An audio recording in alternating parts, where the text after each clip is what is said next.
papalit sa General Trias. Gusto mo ba dagdagan mo yung raffle? Sige, dagdagan mo talaga yan.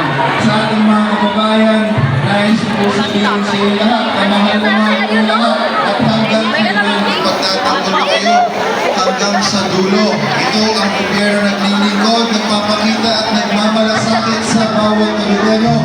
Maraming salamat, General Trias, at mamaya makinig tayo sa mga announcement ko. Okay ba? Maraming salamat po. Maraming salamat po sa inyo lahat. Thank you. Maraming salamat po.